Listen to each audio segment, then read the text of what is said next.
So, good day everyone, especially to you ma'am. So, my name is Ihab Islasad, so one of the reporter of Group 1. So, our topic is week 11 with the title of Biotics. So, before we start, let us read and know the outcomes of this week 14. So, learning outcome. So, number 1, discuss the different case of biotics.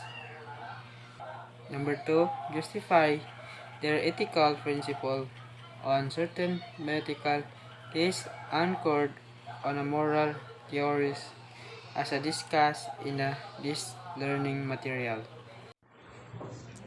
Good afternoon, everyone. Today, I will discuss the overview of bioethics. In the world characterized by great scientific and technological progress, the view on human's self is also scientific. The human being has gradually lost his or her value as a unique creature. Today, most human problems can be addressed by science. It seems that many people submit to the objectivity of science and forget its limitations in knowing the truth. Hence, this discipline is designed to enable teachers to teach the students the limitations of scientific objectivity. Higit pa riyan, ang disiplinang ito ay nagpapaalala rin sa mga mag-aaral na ang mga prinsipyong etikal ay hindi maaaring alisin sa bawat pagtuklas ng siyensya. Ang iba't ibang ibinigay sa bahaging ito ay makakatulong sa mag-aaral na suriin ang panganib at kapaki-pakinabang na epekto na nauugnay sa bawat pagsulong sa siyensya at teknolohiya. Bagamat maaaring ito ay madali ang paglalahat, ang pagsasama ng bioethics sa akademikong kurikulum ay unti-unting namumulat sa mga mamayang Pilipino sa iba't ibang isyu na dala ng pag-unlad ng siyentipiko. Ang kamalayan na ito ay ang simula ng isang mas responsableng mamamayan. Ang pananagutan sa konseptong ito ay tinutukoy ng matalinong pagpili ng mga mamamayan ng mga pinuno na magpapakita ng bawat Pilipino sa larangan ng paggawa ng patakaran. Bukod dito, ang iba't ibang isyu na ipinakita sa kabanatang ito ay maaari ring bumuo ng mga kasanayan ng mag-aaral na timbangin ang mga bagay sa maraming pananaw. Inaasahan ang bawat mag-aaral ay may kanya-kanyang pananaw sa bawat iniharap na isyu. Ang pakikisali sa debate o debate na may opinyon ng maninisid ay nagsasanay sa mga mag-aaral na makipagtalo at lumahok sa pampublikong talakayan. Ito ay halos pagsasanay para sa isang responsableng demokratikong lipunan. Ang paggalugad sa disiplinang ito ay nagbibigay sa mga mag-aaral ng pagkakataon na bumuo ng kanilang mga kasanayan sa pangangatwiran sa etika upang masuri nila ang mga problema sa isang mas maingat at mapanimdim na paraan. So, good day everyone. So, history of bioethics of WEEK14. So, bioethics is a young discipline introduced by Van Pater in the early 70s. So, according to Van Pater, itong young discipline na to is to bridge between scientific fact and ethical value in the world. So, yung mga values natin, so yung mga ethical standards natin, so ito yung bali nag-link doon sa field of science, study of science na ito. So, let's proceed to ancient history. So, history of bioethics in ancient times. So, si Hippocrates, so may binigay na 5 principles. So, abortion could not be permitted, euthanasia was to be avoided, professional secrets have to be maintained, decorum and honesty dictated life, and the patient could not be harmed, rather the patient's well-being a goal to be looked for. So, dito sa in ancient times, so makita natin ito yung bioethics in the form of these principles. So, example nito, abortion could not be permitted. So, ito yung mga bagay na pinapaboran talaga yung life, no? So, sa time natin ngayon, however, may mga ibang bansa na o may mga lugar ng mga tao, mga doktor na gumagawa ng abortion. So, next one, in medieval times, so traces of bioethical discussions in the works of Saint Thomas which showed the occurrence of the discipline subject matter in this period. So, in medieval times, so ito si Saint Thomas, dealt with issue relating to homicide, suicide, the pain of death, and mutilation. So, na may topic din no si Saint Thomas regarding bioethics. However, dahil nga isa siyang expert sa natural law theory, so mga discussion na yun ay may emphasis talaga sa natural law. However, yun nga, bioethics rin ay included din naman sa kanyang mga discussions. So, in modern times, so two strands of bioethics engage in 7th century. So, the first one is medical deontology at the second one is teleological interpretation. So, ito si medical deontology, nakabase ito sa Kant's philosophical view, while si teleological interpretation is nakabase ito sa Bentham's utilitarian perspective. So, sa postmodern na, so characterized by highly progressive period in the realm of bioethics. So dito na mas mataas yung progress ni bioethics dito sa postmodern time.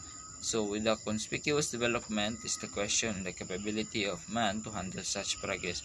So kasi nga yung progress na yan ay mabilis, so nag-arise din yung mga question kung ma-handle ba ng tao, ma-handle ba natin yung such progress.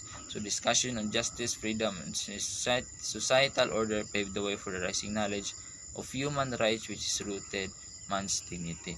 So yun nga, ito ngayon sa bioethics, na-include na rin yung discussions on justice, freedom, societal order regarding use of science and application of ethics and those scientific studies. Yes. So, good day. My name is Ihab Lasad. So, my topic is ambivalence of biomedical progress. So, the first 2 decades prior to the emergence of bioethics were marked by a tumultuous progress in biomedical science. So, human beings' desire for the development and discovery have led them to tremendous achievement in the area of economy, politics, science, and technology. So, human being daw is sila desire to paunlarin sila desire sa paunlarin lang mga economics, politics, science, and technology. However, this grandeur success both human being into a catastrophic situation because of their incapability handling the potential of their discoveries. So, wala sila capability to handling the potential of their discovery. Hindi nila kaya i-handle. So, instead of using his invention for the benefits of the people, it turned out differently. So, next, the World War II manifests some of the horror of scientific and technological discovery. So history tells us how the Nazi misused power and abused humanity with the aid of science invention. So using this invention, gi-abuse sa Nazi ang mga humanity with the aid of science invention. So after the World War, there were discovery in science in 1953, the finding of the double strand of DNA. So, lead to enormous interest in the genetic. With this finding, human being can be seen from the biological point of view. Nevertheless, it also opened the way for man to be an object of experimentation. In 1994, the new techniques of reanimation changes the course of sickness. So, pagabot na sa 1994, sila na sakit, murag na sila invention na sakit para ang mga tao, murag sakit ang mga tao, sickness. The life-threatening disease which one affect the whole human race will gradually figure out. The transition between life and death become fleeting. So, in 1955, the work transplanting began the possibility of renewing essential part of man's body. So, pagabot sa 1955, tari na nagsugod ang transplanting. kanang man's body. So mga shape sa body, part of body. So 1960, there was an extensive experimentation on anti-concept of device. Man could now separate the sexual and reproductive part of his body. So the last two discoveries paved the way for major physical and sexual genes or sex organs transplant. So mauni ang sex organ transplant. So example ani is kanang transgender. Kanang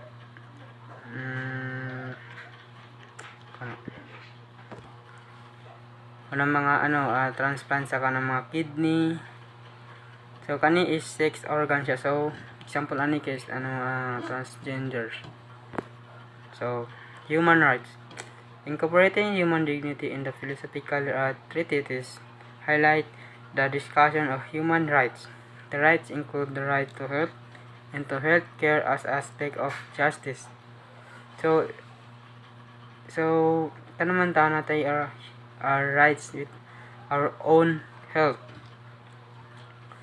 But this justice was often neglected in the society is crisis in the governance. So kanina justice murag mawala ni kung mag-face sa mga crises and governance. So during World War II, violence of this basic right was rampant everywhere.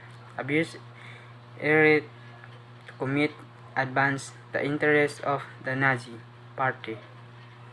So one basic example was when the Nazi soldier classified the person mostly Jews or according to the age and health instead of letting the aged live and curing the sick. They were brought to gas chambers since they were not useful anymore.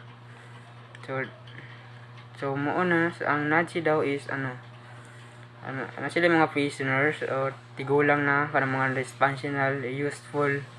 So ilang gidala sa gas chamber instead na yang i-cure or let him go.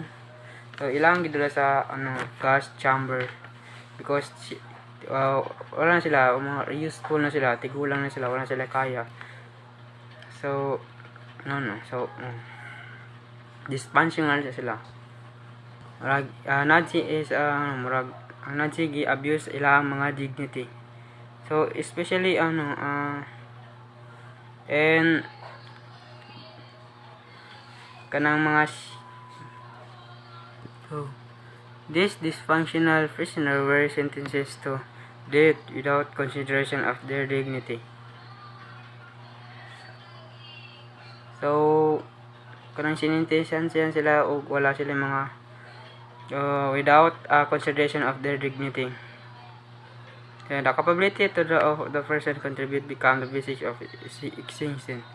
In the war ended all the human right violations were both trial many were imprisoned and sentenced to the death after the Nuremberg trials 1945 to 1949, which exposed all the horror of the atrocities of Nazi.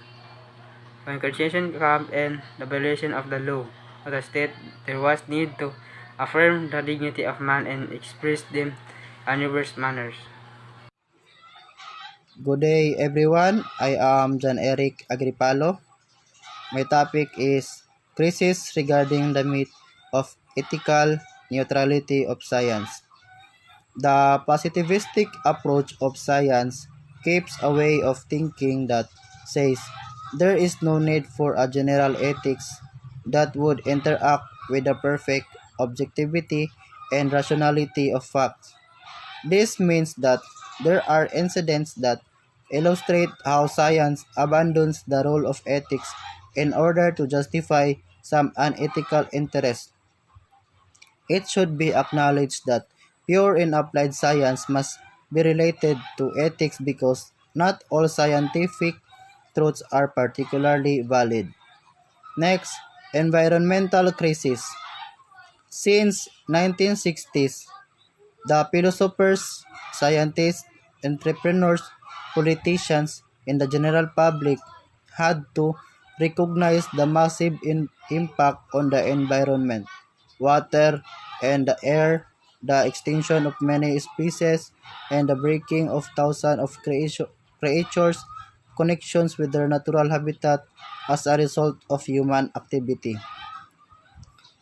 And almost decade ago, the realization of the need for the radical cultural change led to the creation of a new discipline, bioethical, which combined the worlds of science, particularly biological and ecological knowledge, with the continents of ethics and human values.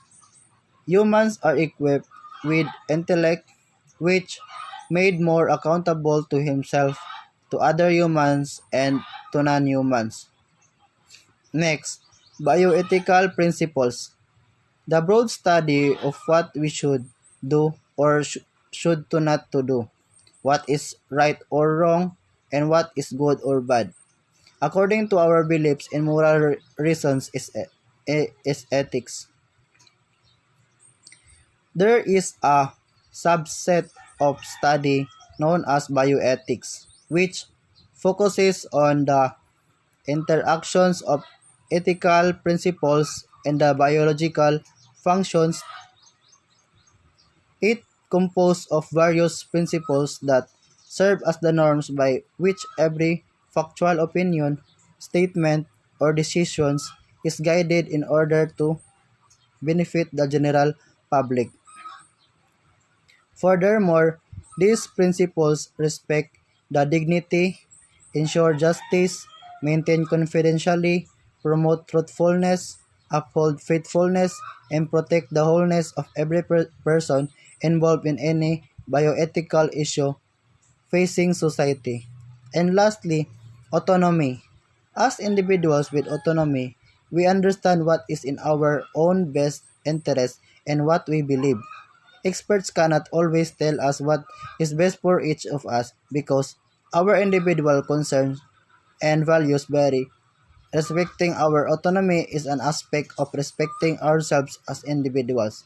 Sometimes we may be tempted to take decisions on behalf of others because we think we know what is really good for them.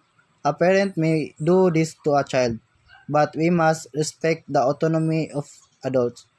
And that's all. Thank you. Good afternoon, everyone. I am here to report etymology. And etymology is the study of the history of the form of words and, by extension, the origin and evolution of their semantics, meaning across the time. An example of etymology is tracing a word back to in Latin words. Etymology, the meaning of the origin of words, and derived from foreign words, which is English, in many cases, has been commonly expanded by incorporating foreign words.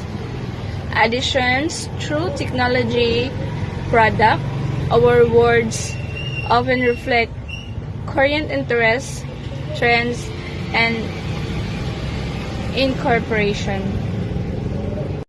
And for autonomy, the principle of autonomy emphasizes how dignified every human being involved in the particular situation. The respect of autonomy means respect of the dignity of the person. For example, letting employees set their own schedule. Employees that are allowed to create their own work schedules. So there are two examples, independence or freedom. As of the will or one's actions, the autonomy of individual. The condition of being autonomous, self-government, or the right of self-government, the rebels demanded autonomy from Spain. Good afternoon, everyone. I will discuss about veracity, beneficence, and non-maleficence. Veracity means truth. Veracity means truth, and the principle of autonomy is discussed here, and this is the second principle that needs to be anchored. Autonomy means a person's ability to act on his or her own values and interests. So, the important thing that discussed here is being true to ourselves, especially if we are a healthcare provider. We need to be honest on every action we have taken because it is so very critical when a person's life depends on it. So next is beneficence and non-maleficence. Beneficence is characterized as an act of kindness, mercy, and charity with a strong moral imperative to do good to others. It is important to make sure that medical staff members take into account unique situations and keep in mind that what is wonderful for one patient may not necessarily be great for another. And let's proceed to non-maleficence. According to the non-maleficence principle, it is wrong that to cause harm to other people, which is right. We need to avoid others and the harmful things. Example of this is refusing to provide a drug to a patient if it has not been shown to be effective, or seizing a medication that is known to be dangerous. And that's all. And the next reporter will continue the discussion. I'm Daryl D. Gatpulintan. Good morning, and my topic is all about justice. The discussion on justice has been a hot topic in the realm of academic discourses. Many thinkers attempted to expound the meaning of justice. Most of us conceive justice as retribute. Kasagaran sa tuwa, basta justice, masulid sa itong unahuna, kuhaan na yun, kaning gumaganti. It means that the justice is observed when justice is served. Ang hustisya ay sinusunod kapag ang hustisya ay naibigay. Plunderer legislators were imprisoned, murderer former governor was incarcerated, and criminals sent to prison. When criminals are not punished, we complain of the unjust practice. Example, kawatan, former governor o ang criminal. Dapat yun na sila ikulong. Kay og dili sila ikulong, dagan man sila mabiktimang ubang tao. Nya, og dili pud sila ikulong, dagan pud ang tao nga moreklamo. However, justice not only retributive but also distributive. The latter form of justice is referring to how goods and services, power, wealth, and accountability are shared. So, ang hustisya ay hindi lamang gumaganti, kundi nagbabahagi din kung paano binabahagi ang mga kalakal at serbisyo, kapangyarihan at kayamanan, pasanin at pananagutan. Distributive justice is concerned with the fair and proper distributions of public benefits and burden among members of a community. So, ang distributive justice ay concerned sila sa wasto o tamang pagbahagi ng pampublikong benepisyo at pasanin or mga kapobrehon sa mga membro sa isang komunidad.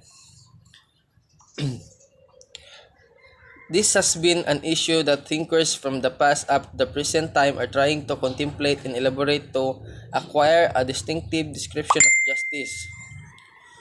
Ito ay isang issue na ang mga nag-iisip mula sa nakaraan hanggang sa kasalukuyang panahon ay sinusubukang pagnilayan at ipaliwanag upang makuha ng isang natatanging paglalarawan ng katarungan. To understand more about distributive justice, let us try to study the historical development of such concept. Good day. This is the continuation of report of Darrell Gatpulintan about justice.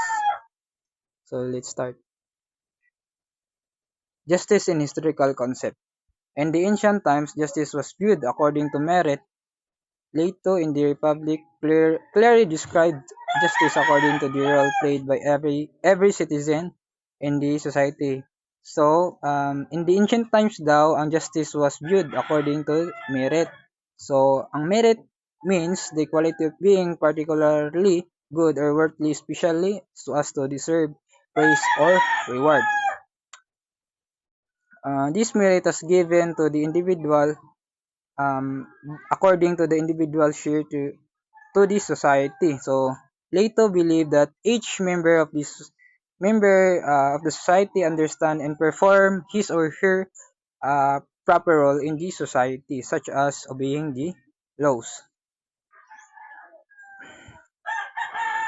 Further, another form of justice which is determined by utility is promoted by the consequentialists, which are Jeremy Bentham and John Stuart Mill. So si John and Jeremy suggested that an action is good if it is produce happiness to greatest number of people. So which means ang action daw is good if nagaproduce siya og happiness sa kadaghanang tao or a greatest number of people.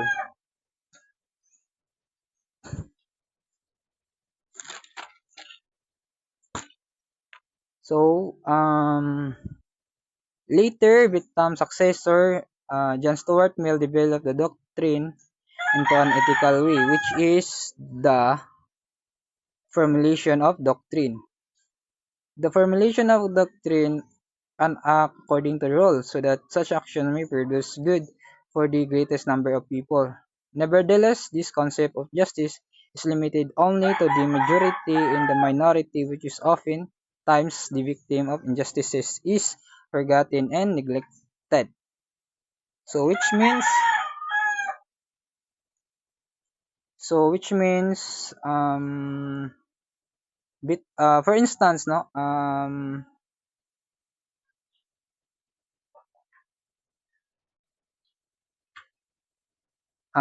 which means the majority are those rich people, no, who has more access to the concept of justice, and the minority is often the victims, no. For instance, the rich and poor, between the rich and poor, the rich person has more access to the health care, while the poor person, no, cannot no access because he is no unstable, financially unstable. For example, no, an old rich man was confined, no, in the hospital, and also the 18 years old boy also confined. These two has diagnosed in kidney, so they need no kidney transplant.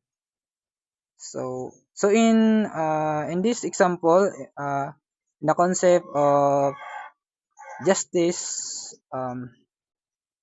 justice of John Stuart Mill, uh, the old rich man will pri- will be prioritized because he financially uh, uh, or he can afford no those transplant, or he can afford no the money no needing in transplant, but the boy uh, he cannot because he can't afford, or he is no financially unstable. No selective justice is not necessarily of justice because it only considers some citizens in the society and not everybody. So in the selective justice, similar sila with the concept of justice by John Stuart Mill, because the selective justice gina-consider niya some citizens but not everybody, no. So like yun. um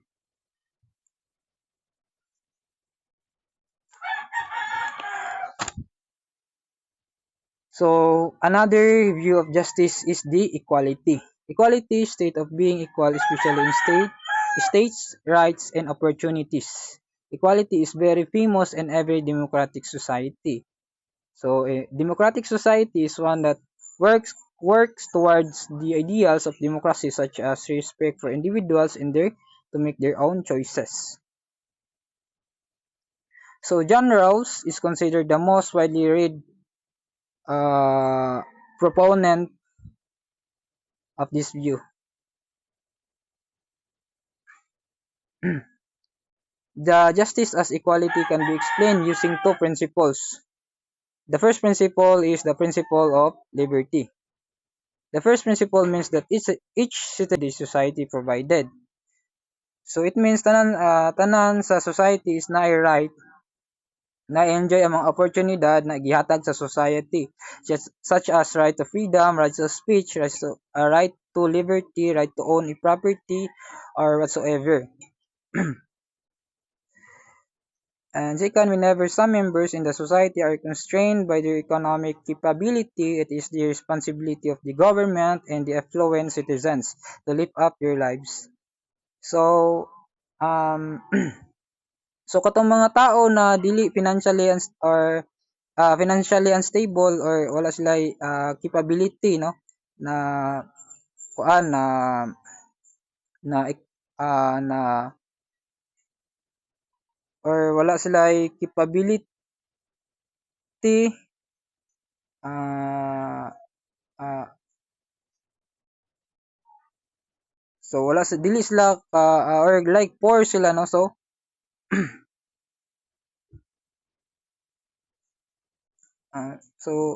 responsibility daw sila sa government o sa mga affluent citizens. So affluent citizen is kanang mga tao na rich, no? So ang government og affluent citizens is gina-lift up nila tong mga uh, incapable na mga tao, no?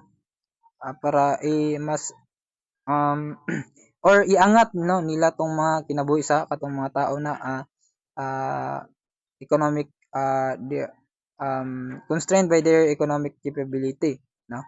Equality in this case simply means that every citizen must have the opportunity to live in the society according to the standard living, so which means tanan citizens no natay oportunidad no to live no according to our standard of living or according to the standard of living of the society. The government is told to make this opportunity possible together with the help of the affluent member of the society. Possible siya because ang government og affluent citizen or member of the society is the one making opportunity to those people na walang kakayahan no sa buhay. And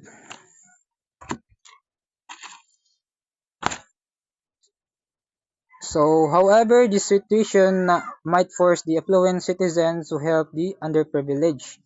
This will resort to paying high taxes for rich in order to subsidize the poor, which means ma-force yun ang mga rich people na itaasan ilahang mga taxes para matabangan tong mga kapuspalad or mga poor or underprivileged people, no? Question: Is this not an infringement of personal liberty? So John Rawls pointed out the difference principle. So we have the second principle, which is the difference principle. The difference principle, the second principle suggests that an equality in the distribution of wealth or income is unjust whenever it does not benefit the poorest member of the society. It means the second principle ni Rawls, unjust daw if na ay inequality sa distribution sa wealth or sa income. If if it does not benefit the poorest member of the society. Second, inequality is permissible only if the practice is in favor to the less privileged in the society. Hence, inequality to the affluent citizen for the benefit of the unprivileged is justifiable. Justifiable. Justifiable. So, inequality is permissible daw only if the practice is favor to the less privileged in the society.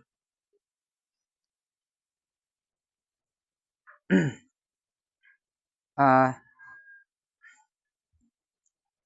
so so hence inequality to the affluent citizen for the benefit of the unprivileged is justifiable. Um, the second principle is also supported by the concept of reciprocity.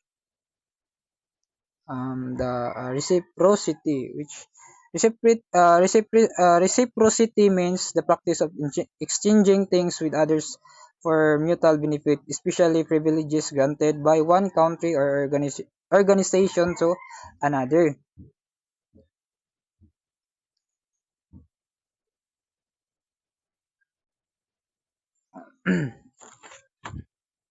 So, the idea of reciprocity reminds everybody that those who benefit much from the system and the policy should reciprocate it. Hence, true community will be achieved and sustained. Which means ang reciprocity daw is nag-remind sa mga tao na mga tao na naka-benefit sa system o sa policy should reciprocate or gantihan or tugunan tong mga less privileged people, no? So that's all for my report. Thank you and God bless.